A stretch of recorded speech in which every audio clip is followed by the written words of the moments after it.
Traders, how are you? With Marcello. Today we're doing the last recap of 2022. I hope that you have a very happy new year. I hope that your year is going to be as filled with nappy hair, just like me, since I'm growing it out. Let's go ahead and get started.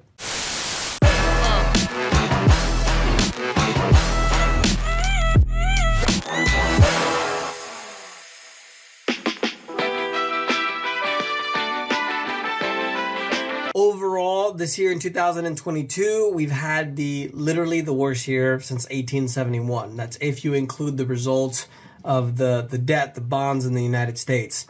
Overall stocks, the NASDAQ, for example, had its worst year ever. The stocks overall has had their worst year since 2008. Some of you may be too young to remember that financial crisis. In the US, we felt it a lot of Latin American countries as well. But if you learn how to trade or you do YouTube or whatever you want your side hustle to be, you won't have to feel it this time because it's going to get heavy soon. So overall, we have the inflation situation, the Russian war, which exacerbated the inflation situation. We also have the Federal Reserve, which is the central bank in the United States, increasing the interest rates at the fastest rate in history. If you guys didn't know, this is the third central bank that we've had in the United States, not the first or the second. And the reason why is because the first and the second actually went bankrupt. So the economy worked just fine in between central banks. I'm more of a let's not let other people control what we want to do kind of type of person.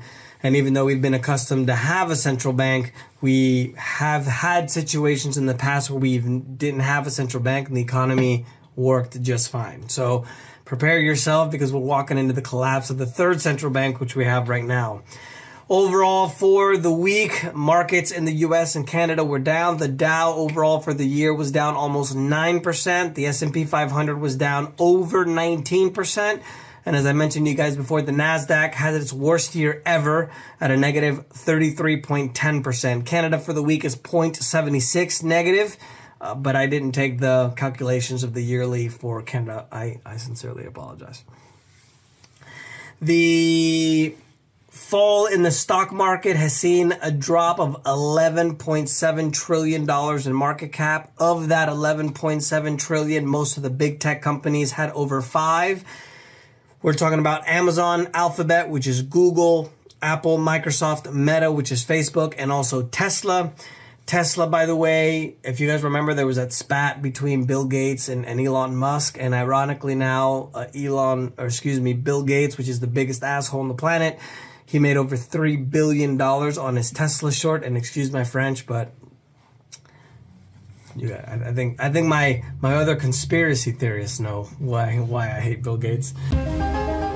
If you add the bond losses in, as I mentioned, we've had the worst losses since 1871. And in overseas market news, the European markets were mostly negative as well.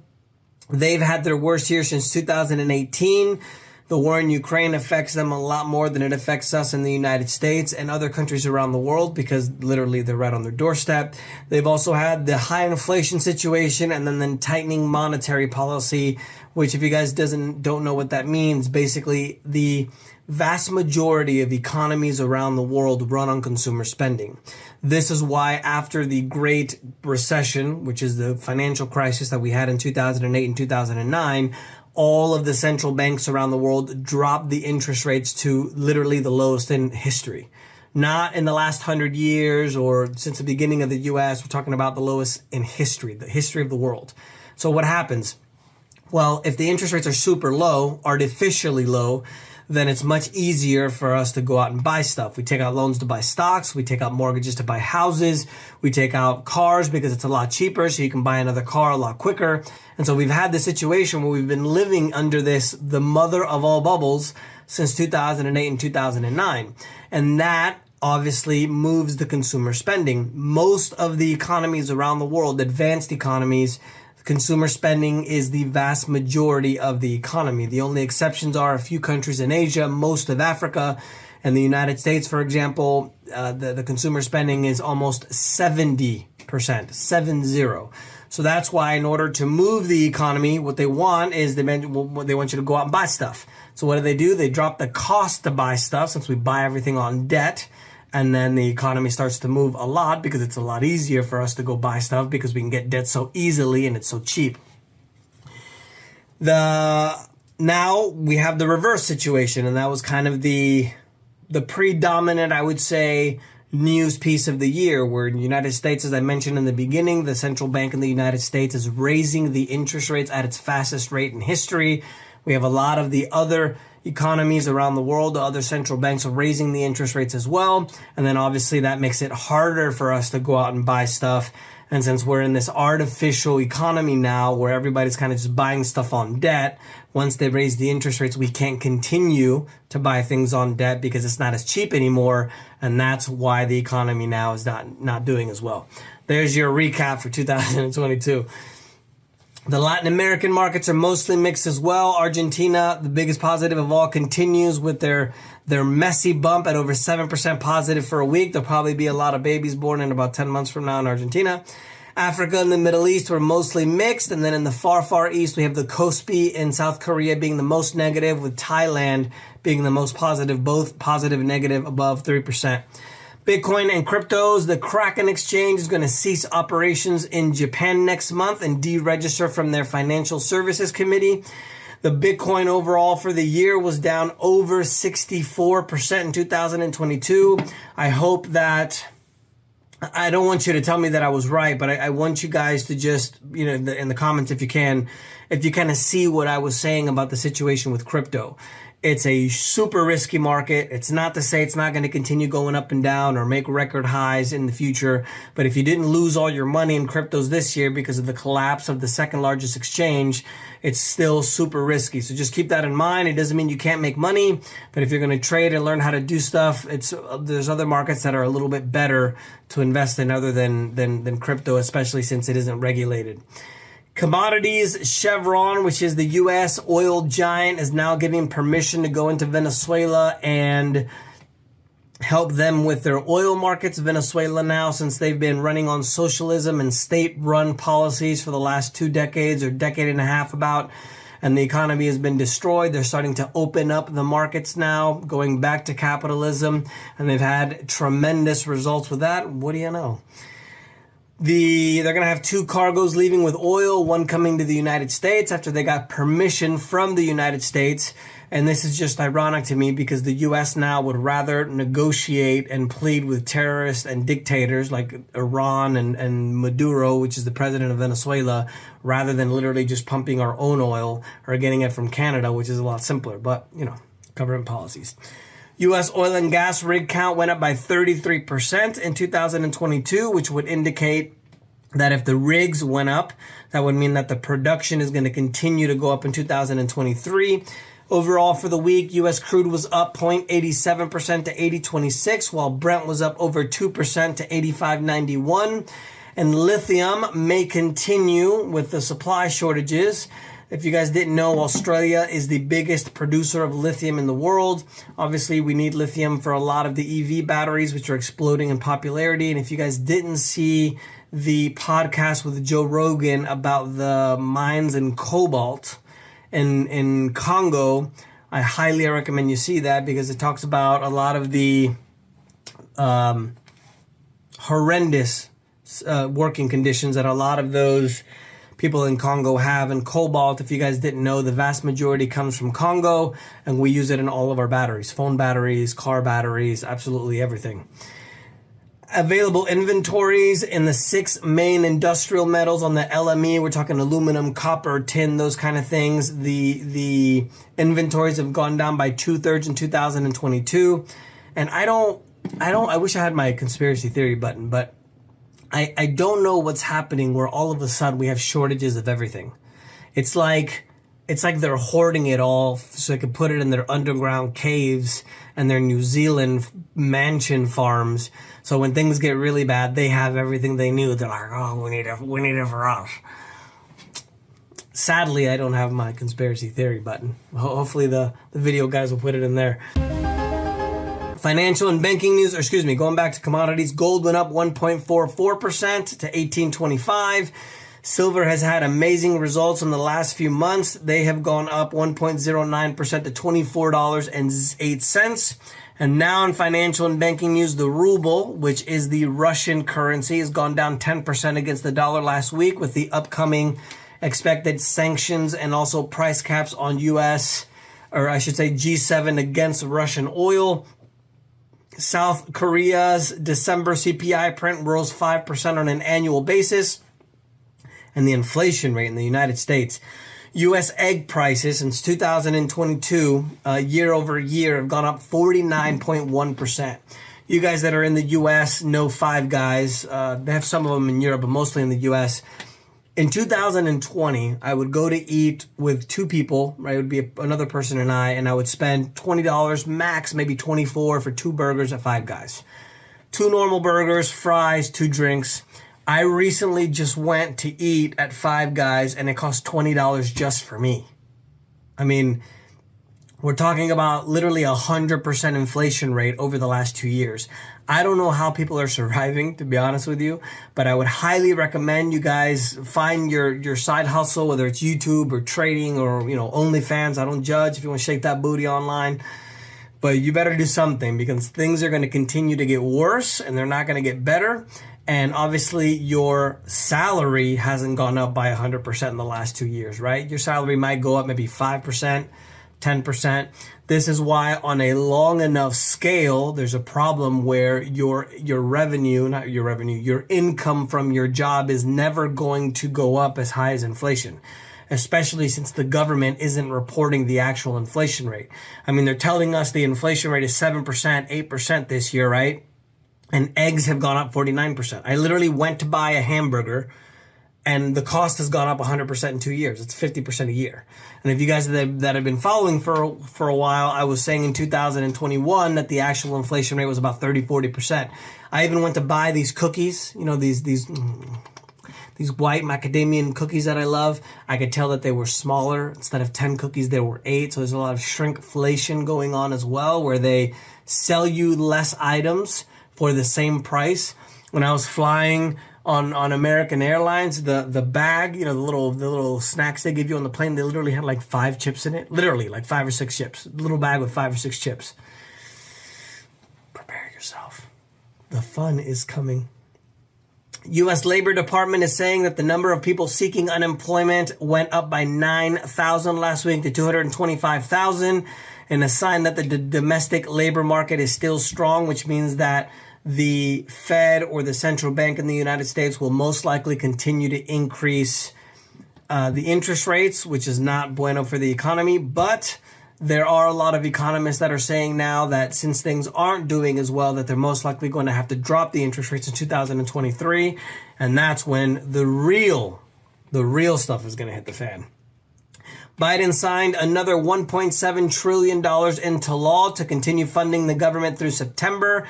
If you were wondering why we do have so much inflation, there's part of the reason why. Because if the government continues to just create money out of thin air, that means that the value of the money has to go down. It's simple supply and demand. So 40%, it's probably higher now, but 40% of the money that existed before COVID didn't exist now, which is part of the reason why, as I mentioned the story with Five Guys, it's probably 40-50% the amount of the depreciation that we're seeing in the dollar, or the purchasing power, I should say, of the dollar. The Fed committed a historic tightening policy. As I mentioned to you guys, it's the fastest interest rate increases in history. And the economy is grinding to a halt. And that's part of the reason why a lot of economists are now saying that they're going to start lowering the interest rates, which will give us a little bit of reprieve so you can buy that new convertible. Political news. By 2024, Generation Z and millennials are going to make half of the electorate, officially replacing the baby boomers once and for all. Yay, socialism. Thursday, in political news, the Peru Supreme Court upheld a decision to continue to have the detention of the president to try to overthrow and dissolve Congress. That's what you get for voting for a communist. Friday, Venezuela's opposition in the National Assembly officially removed Juan Guaido as the interim president. Now that President Biden is starting to make deals with the dictator Maduro in Venezuela, they probably don't want to cause too many troubles out there. In the gossip news this week, the Liver King, if you guys are following him on on social media. He's the guy who's just super jacked, and he was talking about the only thing he ate was liver. Well, now he's being sued for $25 million due to the fact that he lied to everybody and he was literally on steroids and all kinds of chemicals. And Andrew Tate and his brother, the popular social media, what would you call him? Well, the popular guy on social media that got banned, he was detained by authorities in Romania, supposedly because of an investigation for human trafficking. And young adults in Chicago, listen to this very carefully. Young adults in Chicago and Philadelphia now are at a higher risk of death from gun violence than U.S. troops in Iraq and Afghanistan. We don't have the problem in Florida. They don't have the problem in Montana, where the majority of guns are in a state in the United States. Be careful what you vote for. Economic news. The first legal recreational marijuana shop is opening in New York City. And increased evidence that China's economy is unable to overtake the United States. Their growth rate is slowing at a very rapid pace. They have a super serious population problem where they're not having enough kids anymore. And on top of that, there's a lot of interference with the communist government. If you guys didn't know, China is a communist government, but more of a capitalist economy. And now they're becoming a lot less capitalistic because the government is continuing to go in and interfere with a lot of those policies. Pending home sales in the United States have dropped 38%, the largest annual drop ever.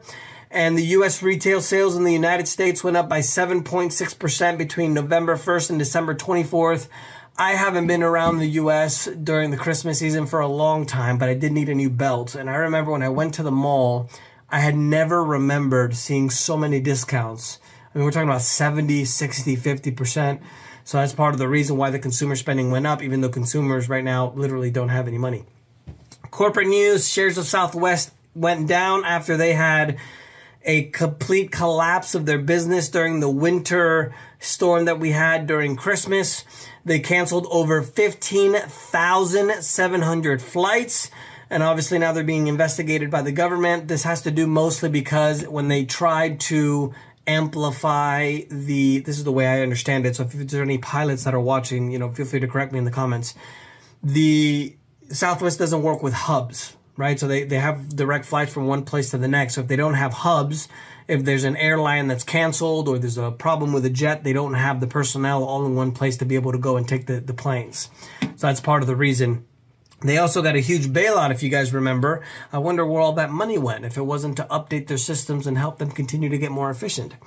Tesla shares have collapsed, even though for the week they finished up 8% at $121, fueled by the supply and demand out of China. Remember that they have a factory out there, so now supposedly, now that they're going to be able to make all those cars and China's opening up their economy again, they're supposed to do a lot better. The biggest a-hole, as I mentioned, in the world, Bill Gates, has made over $3 billion on his short with Tesla. And in technology news, this I find hilarious because I don't have any of that technology stuff in my house. The Roomba, which is that automatic, that little robot that sweeps for you around the house automatically. MIT, the prestigious university, revealed that the Roomba recorded a woman on the toilet, and those pictures and images ended up on Facebook. So continue trusting those technology companies. The winter Arctic blast in the Northeast gave us a little bit of a sneak peek into how the electric vehicles perform in sub-zero temperatures. Overall, they worked pretty well, but they did have a significant decrease in charging capacity. In addition to that, the range was significantly reduced as well. In a gas-powered vehicle, the efficiency goes down by about 15 to 20%, supposedly, according to scientists. But with the Tesla, there were some people that were actually stranded because their cars wouldn't even charge at a Tesla supercharger station. The New York City electric garbage trucks had to hit a wall after they conked out after 4 hours. They were trying to test the new electric garbage trucks, so they have to go back. Or at least we don't have enough technology right now to be able to go and have those electric vehicles for a lot of things. And a startup in the United States has launched weather balloons that may have released effectively reflective sulfur particles in the stratosphere. What could possibly go wrong? These people, these control addicts in our government. Investment news, according to Refinitiv data, after a sharp drop in Latin American deals that have gone down by 35%, in the new year in 2022, there should be more mergers and acquisitions, as Latin America is one of the most looked at regions in the emerging markets. Miami is now the least affordable housing market in the United States. According to Reality Hop, the average household income in Miami is just over $44,000, which means that someone in Miami would have to spend more than 85% of their paycheck for housing costs. In international events, the U.S. government announced they're going to need new COVID tests for people coming from China, Hong Kong, and Macau after China started dropping a lot of their requirements for COVID. And in addition to that, we have the Pope who died, the previous Pope. He died at 95 years old. He was the only Pope to resign in the last 600 years. And the fortunes of the ultra-rich 500 billionaires have taken a nosedive. They've lost $1.4 trillion altogether. Hope you guys are preparing yourself. We're going to have another fun year. Inflation most likely is not going to go down, but continue to go up. That's all the news I got for you guys this week. Happy New Year. Hope you guys are preparing. And remember, the preppers were right.